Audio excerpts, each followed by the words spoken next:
Nama saya Cika Sani, absen nomor 4. Saya akan menjelaskan pengertian pengendalian sosial.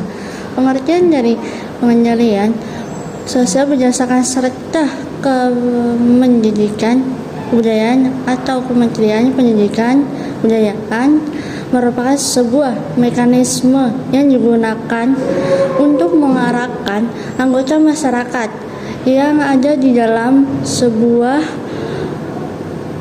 untuk melaksanakan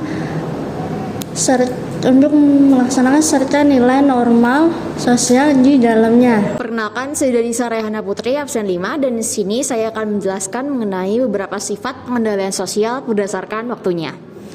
Yang pertama ada preventif. Preventif di sini memiliki arti mencegah.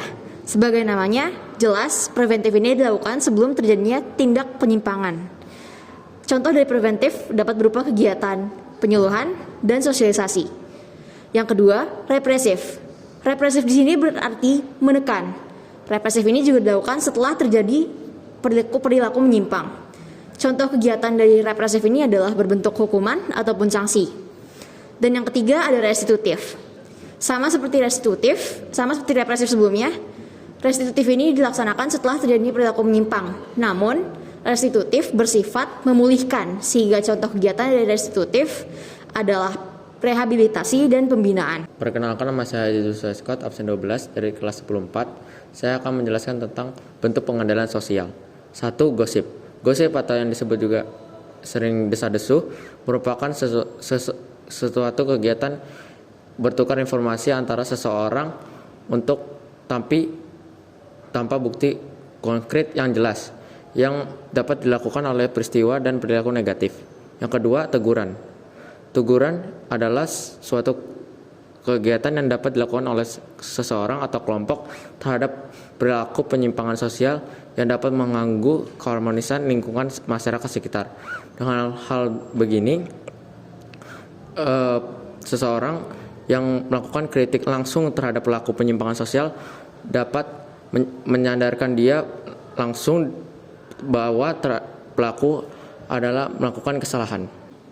Perkenalkan, nama saya Novel Marcelino, nomor absen 27. Bentuk pengendalian sosial yang ketiga adalah sanksi atau hukuman yang diberikan kepada orang yang telah melakukan perilaku penyimpangan sosial.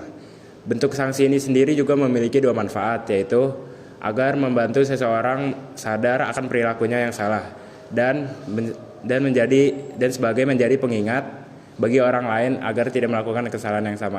Bentuk pengendalian sosial yang keempat adalah pendidikan, di mana semakin tinggi pendidikan yang seseorang miliki, maka pemahaman mengenai nilai dan norma akan lebih baik, serta dapat mempraktekannya di dunia nyata dan dapat membantu membawa perubahan terhadap lingkungan masyarakat.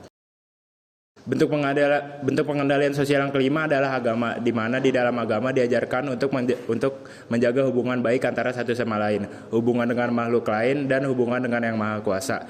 Di dalam ajaran agama juga terdapat larangan serta perintah untuk menjauhi hal-hal yang negatif karena dapat menyebabkan penyimpangan sosial dan kelak akan mendapatkan sanksi. Yang berikutnya, institusi pengendalian sosial formal.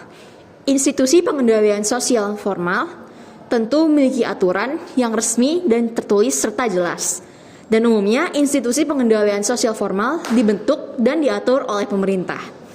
Contoh dari institusi pengendalian sosial formal ini adalah lembaga kepolisian, lembaga kejaksaan, dan lembaga pengadilan.